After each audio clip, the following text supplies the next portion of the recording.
পরিবারের সকল বন্ধুরা চলে আসলাম একটি সুন্দর জায়গাতে। ভালো লাগতেছে না, বসে রয়েছি, কারণ আপনারা তো অনেকেই জানেন আমি শারীরিকভাবে অসুস্থ, হাঁটা চলা করতে পারি না।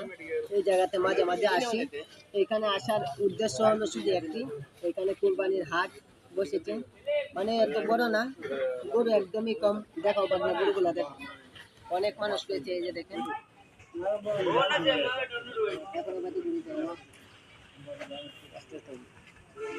এখানে বসে রয়েছি কারণ এমন একটি জায়গায় থাকি, এই জায়গাতে কিছুই দেখা যায় না।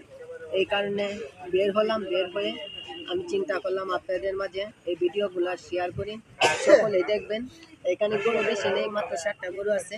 বাগনা প্রত্যেকটা গরু সুন্দর করে দেখায় না, আমার বাগনা দেখাইবি প্রত্যেকটা গরু। একটু তাড়াতাড়ি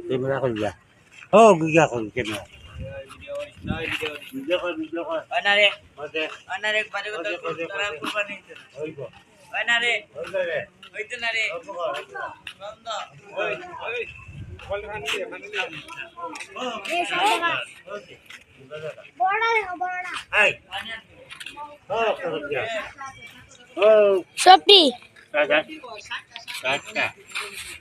দিন বলা থাকলে ওই লাখের দিয়ে আর মেয়ে গইলে গরিব তো হবে।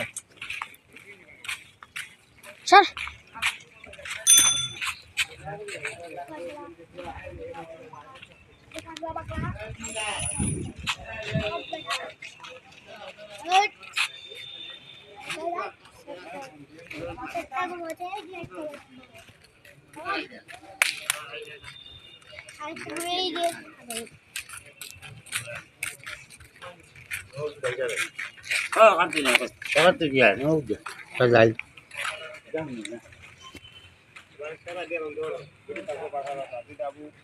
মূলত আসার কারণ হলো একটি, এই গরুগুলা দেখার জন্য আসছি।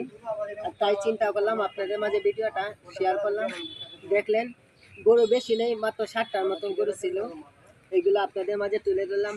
যদি ভিডিওটা ভালো লেগে থাকে তাহলে সুন্দর মতামত জানিয়ে যাবেন। আর আপনারা তো অনেকেই জানেন আমি শারীরিকভাবে অসুস্থ, হাঁটা চলা করতে পারি না। এক জায়গাতে বসে থাকতে থাকতে ভালো লাগে না, মাঝে মাঝে এখানে আসি বাচ্চাদেরকে নিয়ে আপনাদের মাঝে কিছু ভিডিও উপহার দেওয়ার জন্য। আর সকলেই আমাকে আপনাদের জন্য পাশে রাখবেন। আমি আপনাদের কাছে টাকা পয়সা চাই না। সবার জন্য, দেশ ও দেশের বাইরে যারা আছেন, দোয়া রইল। সবাইকে আবারও জানিয়ে দিই ঈদ মোবারক।